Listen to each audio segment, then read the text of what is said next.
people can't trust what happens to their data, and they have no control over it, it could very severely impact that business, I mean, which is based on trust. And, you know, you're constantly giving over information, credit cards, everything else. So I think it's alarming. And I think one bright spot is the pushback from this Silicon Valley. I think it's great. And it's enlightened self-interest that, you know, and you had some of these software engineers being very angry on the internet and using profanity in describing, you know, here they're trying to develop this encryption, trying to protect privacy.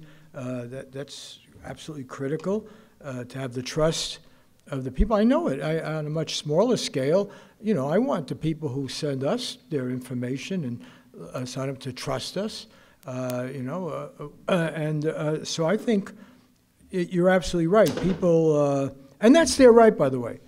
If people want to make a decision and say, okay, I'll give you this information, that's fine as long as there's informed consent. That's what opt-in would do. But nonetheless, you know, what upsets me, and this goes to the Diane Feinstein point, you know, it's very well and good for Diane Feinstein to say there's no problem here. If there's no problem here, then tell us what you're doing, and I'll decide whether there's a problem. You know, my own little vote, unfortunately wasted on you most of my life, you know, over the objection of some of my wiser friends. But it's appalling. Diane Feinstein had convicted Snowden hours after this thing came out. There was no investigation, no facts, nothing else. No, he's committed treason. Boom. How dare you say that? You know, I mean, we believe in due process, innocent until proven guilty. No, that was gone. And then the question is, then why didn't you tell us? There's only two ways to look at this. Either Diane Feinstein was kept in the dark, which is how she responded to the tapping of Angela Merkel and all the others. Oh, it's outrageous. We have to have hearings and, you know, so forth. Well, then what is the significance of your being chair of this all-important committee? They've been conning you. Or you knew it and you didn't tell us. Then where's the separation of power? Where's the Senate? You know, what's going on here? And, you know, Jane Harman, another person, I've known her for years, she just said something like that recently. Yes, Snowden's information is valuable, but what he did is despicable. Excuse me? You know, I'll tell you what Snowden did, by the way. I didn't mention this before, but one of the sick things we have in our society now is careerism trumps everything.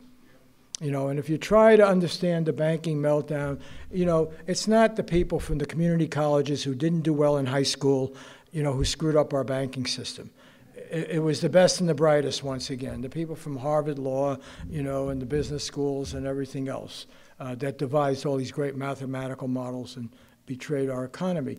And the real problem we have is that we don't have other Snowdens. You know, here's a guy, a young guy, making a couple of $100,000 a year. He's living here in Hawaii, you know, and most people would say, hey, what do you got to complain about? And this guy actually said, no, I care about my country. Wow, that's unusual. You know, and that's what Manning did, you know, and then you pick apart their motives, as they did with Ellsberg. You know, what did they, I remember it was Henry Kissinger who claimed he was Ellsberg's professor at Harvard. He wasn't, but told Nixon, it's on the tapes, you know, we got to get that guy and go after him. He's a degenerate, you know, and so my feeling is that we have to challenge this complacency, yes. And the way to do it is, first of all, to alert, and well, we don't have to learn, they know enough. We have to show people who are in this business community, and particularly the one that's centered around here, that you've got a great thing going. In many ways, it has made life better. I'm not a Luddite. I love the new technology, but you're going to kill it, because really what it is at its finest, is an exercise in empowerment.